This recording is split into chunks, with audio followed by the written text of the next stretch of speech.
Hey guys, my name is Steven. We're Flubby from the Vancouver Titans. I'm the head coach. I'm Oli, or Pew. I'm the assistant coach for the Vancouver Titans. Welcome to Anatomy of a Titan. And today we're going to be breaking down a particular fight that happened on Blizzard World 2nd on our defense against the Washington Justice. What Fire did exactly and why it was so important that Fire actually lived this fight. Let's just get right into it, yeah?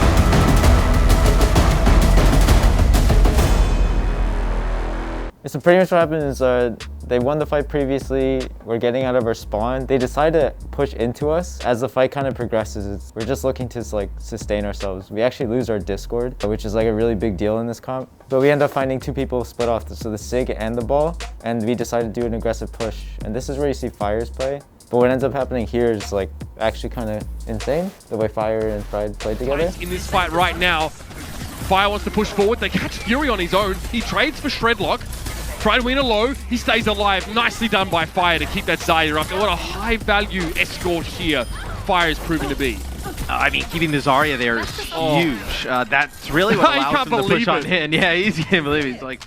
I think the biggest objective of Fire here was to keep Fire alive because he has energy. But regardless, he's going to the next fight with energy, so we have more damage, so he's building that graph faster, he's doing more damage.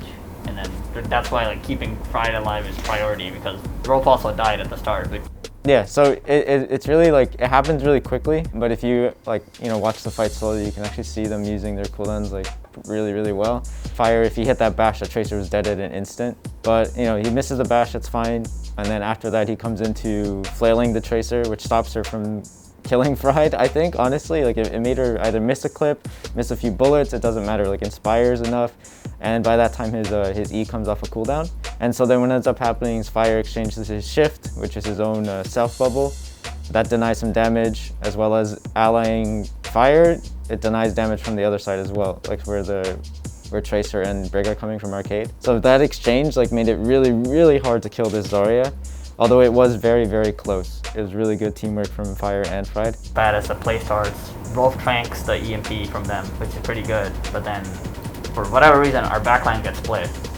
Our Kree and Brig are on the ground while our Zen is still on top. I don't know if he gets slammed. We get split from mines. Yeah, so what's good from Washington is that they're pressing their advantage, right? They have EMP, they have mines to cut off a lot of rotations, so they're getting a lot of carp objective here.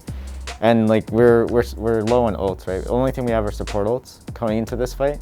So Rolf tranking the EMP is huge. It buys us time. Us rotating into them is really aggressive. That's what our plan is. But we get cut off by mines. So that's what causes the split from our backline. And that's why we lose Rolf so early. So that's why the best option is to kind of look for their split targets. And that's where Fury and Mag get caught out here. Yeah. Because we're looking for that. We're looking for them. The split decision of abilities and deciding when to hit the flail or bash, when to shield for damage, or hey, I have ally bubble, can you do this? Yeah, I can do this for you. All these things come into one single mind, I guess, at that moment, and that's why it's good. 1,000 different variables you can have in a fight that can make a decision bad or good. That's why you need smart players that can make the split-second right decisions that you need. This is a learning moment of where it is important to trust, and why it is important to build it for any team, really. So especially because this was our fight to lose. Yeah. We used so much, and all we used was double support ult. We used 2 support ults, and they used EMP mines, double support ult, and a pulse bomb at the start. So they used 5 to R2, and we won the fight. And this just gave us so much confidence. When next fight starts, we all track. Oh, they have nothing. And we're like, oh, they have nothing.